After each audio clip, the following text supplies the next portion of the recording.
All right, so in this second part of the video, we're going to be looking again at our Jacobian update formula for Broyden's method, and we're going to be deriving it a slightly different way. It's a little bit more of a brute force derivation, but it will help us arrive at the same conclusion.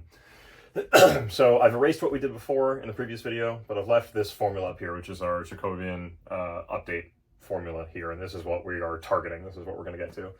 But we're going to come at that from a slightly different angle. So we'll start with the Sherman-Morrison formula.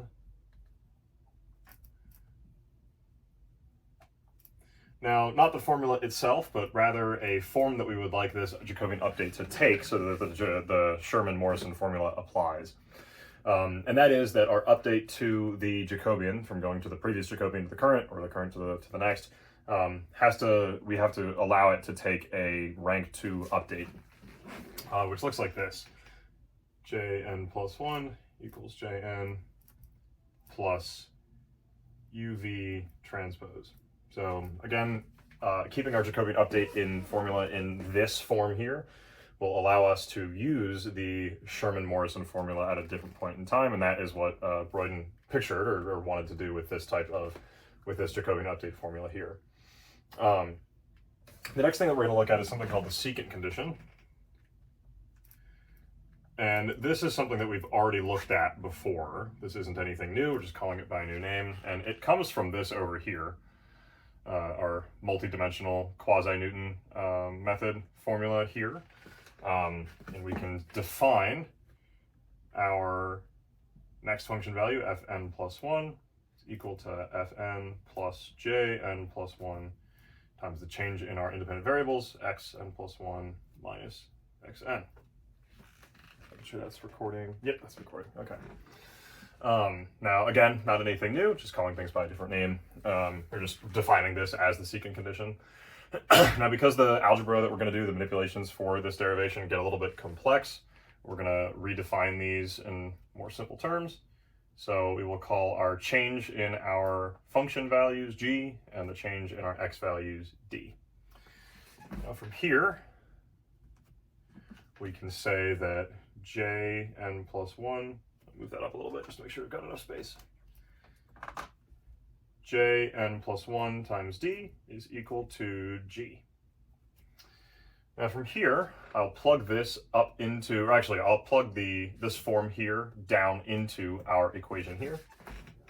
So we can say Jn plus uv transpose times d is equal to g.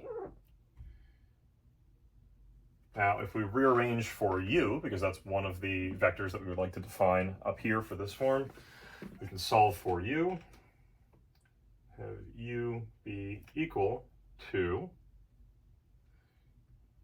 g minus jn d over v transpose d. So this is what we're going to do here. This is the rearrangement that we're going to perform. Now we will take this upper portion. These are all known values that we have. We know our previous Jacobian, we know the change in function value, and then we also know the change in our x. We're going to define this as h. These are all numbers that we know. And then similarly, we're going to define this bottom portion, v transpose d, as a summation from I to n of vi and di. So this is how we're going to rewrite u. Now, the third thing that we're going to look at for this derivation, the third setup step, is to look at our Frobenius norm, which is a way that we can describe the method in which we're going to update our Jacobian from our previous Jacobian. And that is that we want that change to be as little as possible. So we want to minimize the Frobenius norm. So I will go ahead and write that out here. Minimize Frobenius norm. That takes the form of jn plus 1 minus jn, and then squared on the outside. Although we can just minimize the inside, and the square doesn't really matter there. Now, we defined up above from the Sherman-Morrison formula, not the formula itself, but the form that we'd like our result to take. We can move this jn over, and then say that minimizing this Frobenius norm to have the smallest change possible in our Jacobian. Also, we can say we're going to minimize UV transpose. So this is something that we can minimize as well. Now this is kind of where our derivation will begin. Well, you've already started, but this is kind of where we're going to head next. So we can rewrite this as several summations. Oops, UV transpose. We could rewrite this as a double summation for each of the vectors u and v transpose. So summation I, and then summation j, both to n. We will have ui squared, and then vj squared.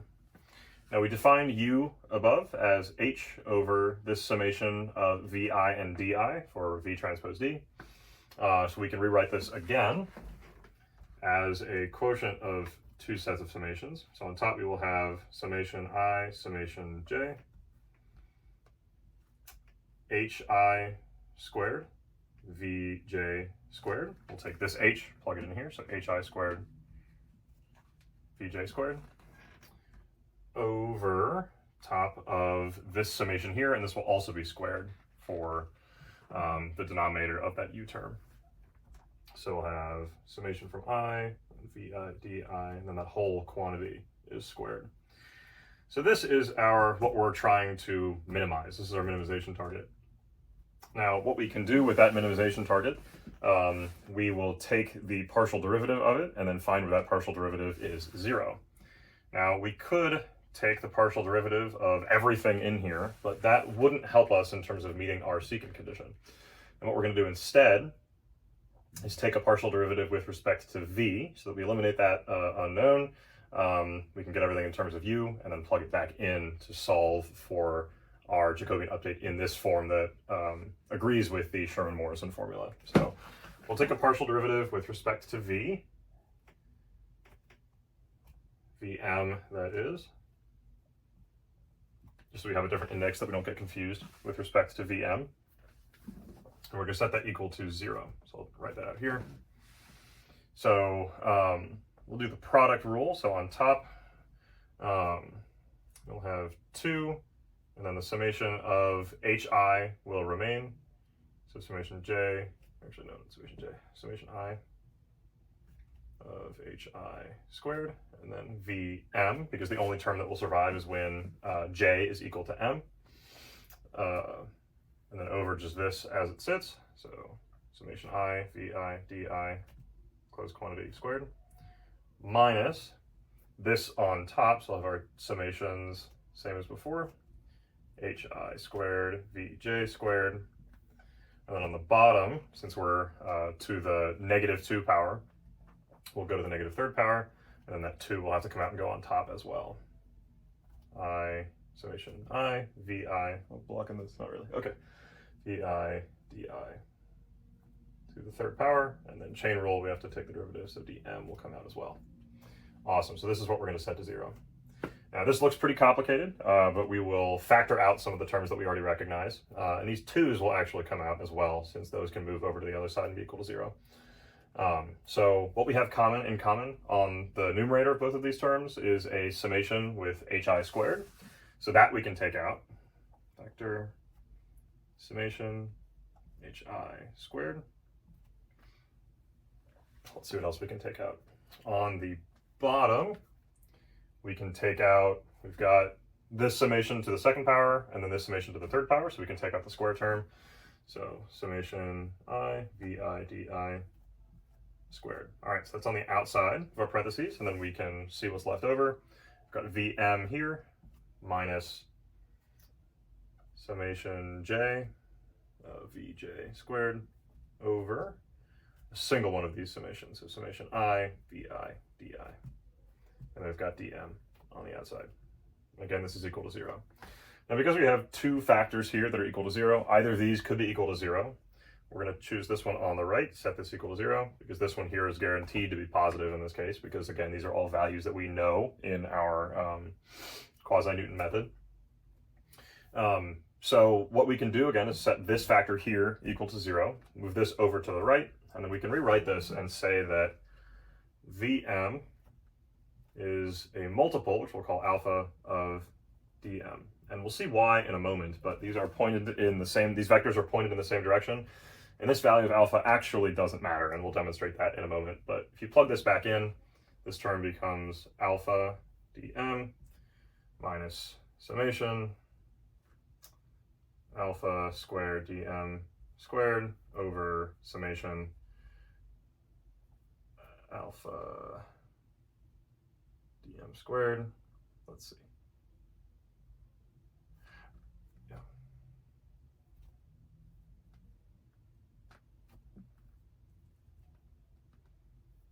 I don't know if I did that algebra right. Let me look real quick.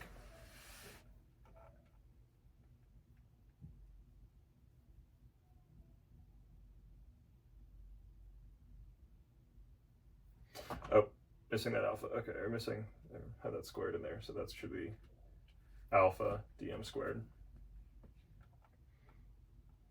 And the result here is that alpha dm is equal to alpha dm, which confirms that vm, the vectors vm and dm should be pointed in the same direction, and that multiple alpha doesn't actually matter, because we just proved like a true statement here. Now we'll see why in just a moment when we go back and plug into our Jacobian update formula here, that those alphas also cancel out, so then that multiple doesn't matter up here either. So we'll go from here. Now again, the target form that we're looking for is jn plus 1 equals jn plus uv transpose. We rewrote u as g minus jnd over v transpose d, and this is starting to look kind of similar to this form up here, but not quite yet. And we also looked at vm equal to alpha dm. Now if we take the transpose of both sides, we've got v transpose equal to alpha d transpose. So if we rewrite this formula up here, we've got jn plus 1 equals jn, so next Jacobian equals to current Jacobian, plus g minus jn d. All right, v transpose. On the denominator, we'll have alpha d transpose d. And then because there's another v transpose here, we'll have alpha d transpose out here as well. Excuse me. Now from here, we just have to swap out some of those substitutions that we did at the beginning of our derivation. And we can say that this is equal to the previous form of the Broyden's method Jacobian update that we were looking at before. So jn plus 1 equals jn plus g becomes delta f, which matches this denotation up here, minus current Jacobian d is going to be our delta x that we looked at previously. These alphas, just like I mentioned earlier, these will cancel out. So again, the magnitude of that alpha doesn't matter in this case. On the bottom, we're going to have d transpose d, which, like we explained in the previous video, is going to match this magnitude squared of our delta x vector. And then this d transpose here is going to be delta x transpose. All right, there we go. So this was the second derivation of our Broyden's method Jacobian update. Again, using a slightly different method that looks at the Sherman-Morrison formula, obeying the secant condition while minimizing the Frobenius norm to result in the smallest possible change between our current Jacobian and then our next Jacobian in our iterative sequence to find the root of our equation, or find the root of our set of functions. All right, thanks so much.